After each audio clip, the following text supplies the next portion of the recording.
My husband said he would leave me in a heartbeat if his deceased wife walked through the door, and I had to do damage control while feeling like crap because we were with our friends. Posted by you/no context 7758.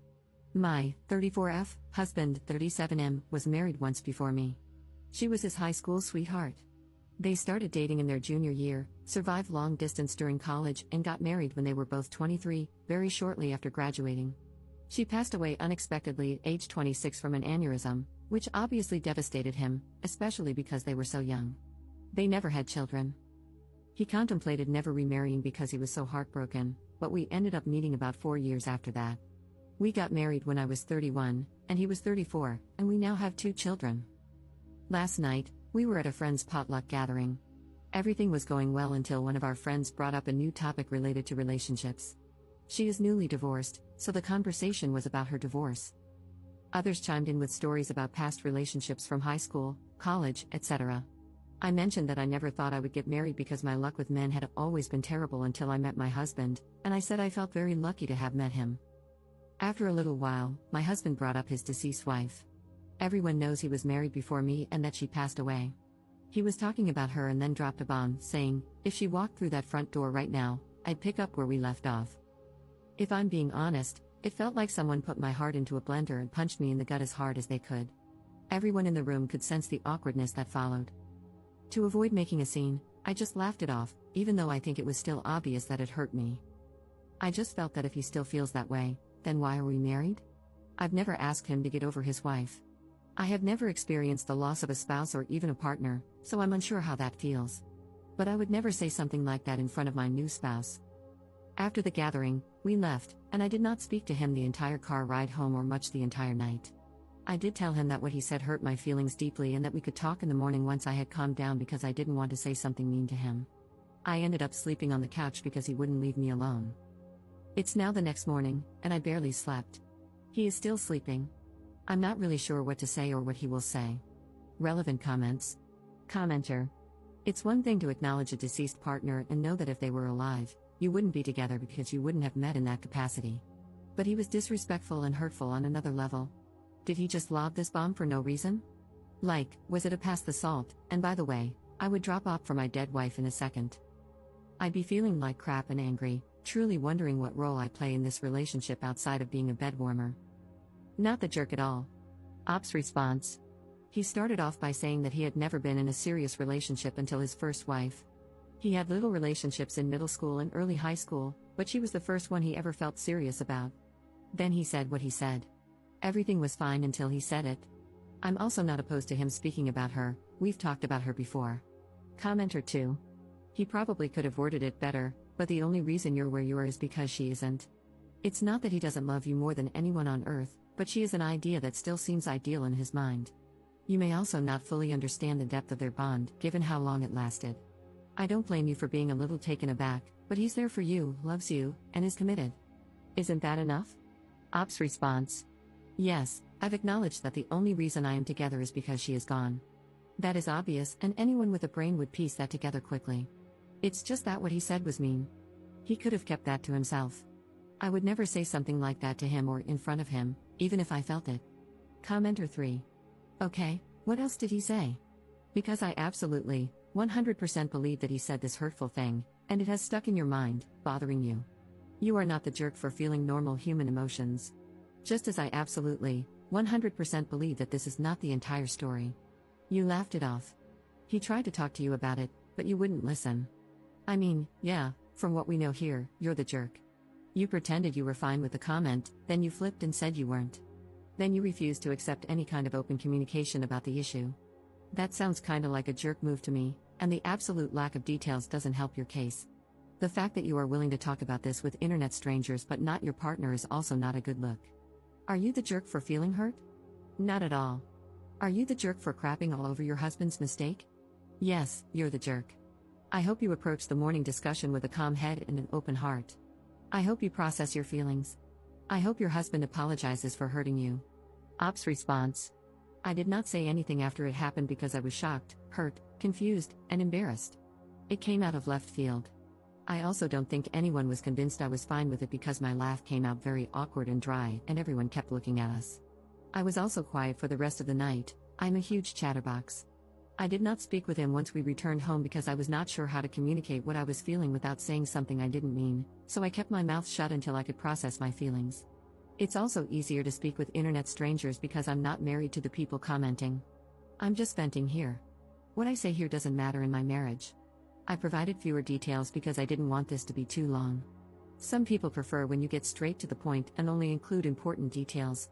However, since I'm new to this app, I wasn't sure how much detail was enough, if that makes sense. And lastly, I'm not the jerk for being upset, but I am the jerk for being upset. That's basically what you've implied. If you read some of my other replies, not saying that you need to because there's so much to read here now, I've explained to people that I was patient and understanding of my husband's grief for years. I doubt he would have found a woman so soon after his wife's passing who would have sat around and listened to him bring her up as often as he has. Not everyone is compassionate. Update 11 hours later. I also tried to reply to as many comments as I could, but they were flooding in, and I got a bit overwhelmed. I may still try to read and reply to them, many brought me to joyous and grateful tears. Also, booze was not involved in the sense that he wasn't drunk. My husband is 6 feet 3 inches and almost 250 pounds. He had eaten quite a bit and had one beer. He was practically sober. Anyway, we talked. I asked him to let me go first and not to interrupt. He doesn't usually interrupt anyway. This isn't verbatim, just a rough sketch of how things went. I also included points some of you made, without mentioning that I posted about this, of course. I just want to say that I do not hate you for what you said. I understand where you were coming from. She died, and it was something neither of you saw coming. I could never ask you to get over her or to forget her because I know how much you loved her. She was your first love. I do understand that if she hadn't passed, we likely would not be together, and you too likely would be. I have always understood this. But to say what you said hurt my feelings and embarrassed me. Even though her coming back from the dead is impossible, if it were, you would leave me and the children? It was probably one of the worst things anyone has ever said to me. It is clear your feelings about her are still raw, and it still hurts. I want you to get counseling, and I want couples counseling very, very soon. He then apologized profusely, teared up, and said how he did not mean to hurt me or embarrass me in front of our friends. He basically said that he thought about it before he went to sleep and realized that he should have kept it to himself. I mean, I can't be angry at him for what he thinks. He loved her, and she died. His feelings are also valid here. He also said that he would never leave me and the children and that what he said was just a poorly thought out and poorly worded statement. He wasn't thinking clearly, and when he said it, he immediately felt that maybe it came out wrong. I asked him how he would feel if I said that to him. He said, "Yeah, it's bad. I know. I shouldn't have said it. I wouldn't be happy. I know you aren't happy. I should have apologized in front of everyone as soon as I said it, or not have said it at all." I then asked him to think of the children and said, "It's like you saying, hey, children's names, if my dead wife walked through the door, I'd pack my bags and never speak to you guys again." And then it really got uncomfortable. After some silence, I had no idea what to say after that. He asked me if I wanted a divorce. I asked him why he thought I would want a divorce, just to see what he would say. He said he didn't know. I didn't answer his question and instead said that we needed to look into counseling, that he needed to get counseling for himself and that we would go to couples counseling. I told him that if the answer was no, I wasn't interested in moving forward. This isn't 100% about the comment anymore. I need to know if he is willing to make the necessary changes and put in the work to fix what he messed up. Because if he were to dismiss my feelings or refuse counseling, it would mean he doesn't think this is that serious, and that he may not take me seriously. I also said this to him. Some of the comments also suggested that I take the kids elsewhere. I agreed with this because it would be difficult to get through this while also parenting. I have a very young daughter and a toddler son. They are currently with my parents for the weekend, and I'll be getting them Sunday night, so this gives us time to really work on things. He suggested that he sleep on the couch instead of me. I have nowhere else to go. I haven't told my parents because I really want to keep this between me and him as much as possible. Family and friends tend to jump to judgment too quickly and sometimes offer extreme and harmful advice. It's also embarrassing. Luckily, we both have very good insurance that will help with counseling. I told him that it seems like whatever counseling he got after her death wasn't enough, and that he wasn't consistent with it like he should have been. With trauma like that, I personally would have been in counseling for years before even considering remarriage. He agreed. He was only in it for about a year and then stopped once he moved away from his hometown. He never got back into it. He also agreed to individual and couples counseling. He kept apologizing and telling me he loved me all day. It was also so difficult to be around him because he kept looking at me. I couldn't think.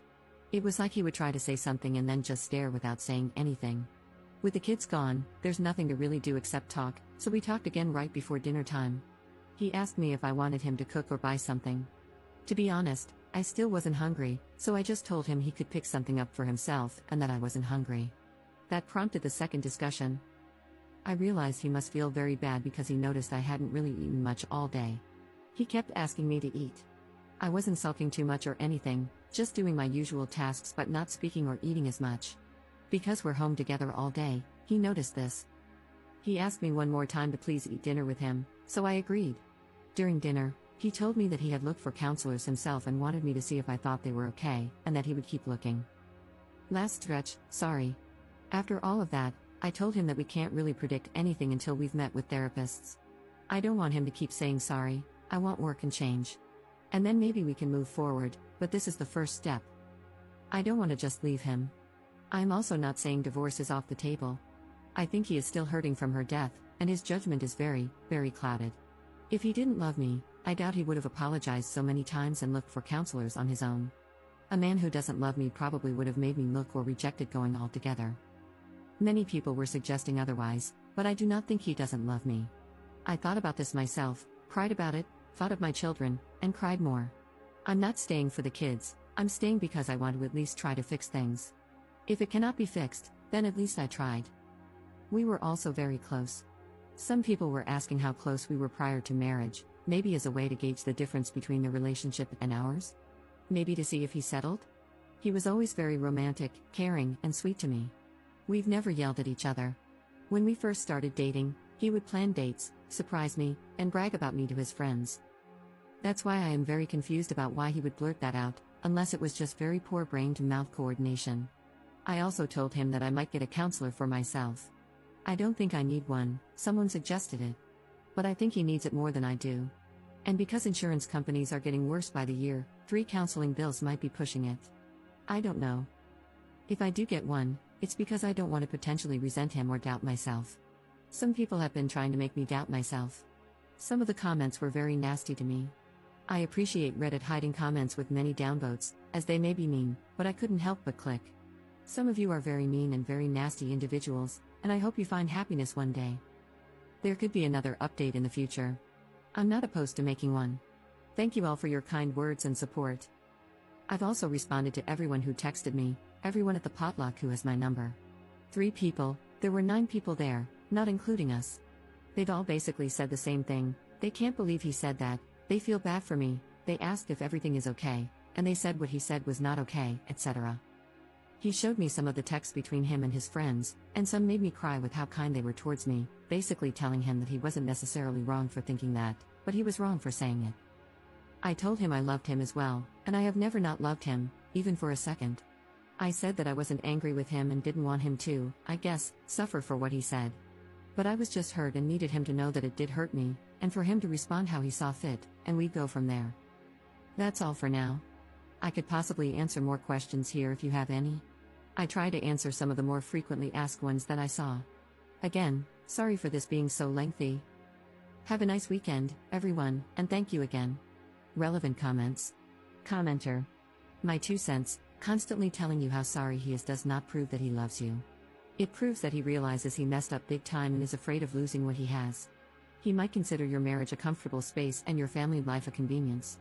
I'm not saying this has to be the case, maybe he really loves you, but what I am saying is this, just being sorry is not proof of love, it's proof that he is afraid of losing something. Counseling is the way to go, good luck. Ops response. This is what I've been thinking, actions speak louder than words. Some people are upset that I want him to put in the work for whatever reason. I doubt many of these people are married, divorce is not like breaking up. It's a huge deal. We have built a life together. Him showing me that he loves me would mean going to therapy to help himself, because that would make him better in our marriage. It's clear he hasn't healed enough to be present for me, and that is unfair, his own recent words. Commenter 2. I guess I'm the only one who thinks she is taking this way too far. He apologized and admitted that it was a half-formed thought that didn't come out right. He didn't seem to make excuses, just explained why he said it. Now she is thinking about divorce and making all kinds of demands when the most he did was make an insensitive comment and start looking for counselors.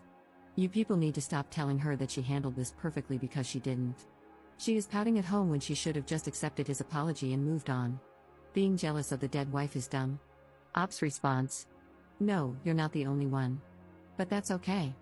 No one in their right mind is jealous of someone buried in the ground. If I were jealous of her, I would have asked him to never speak of her with me. Whenever he spoke of her, I never shut it down. That would have been cruel. I was a safe space for him to speak, and the only demand I made was for him to go to counseling.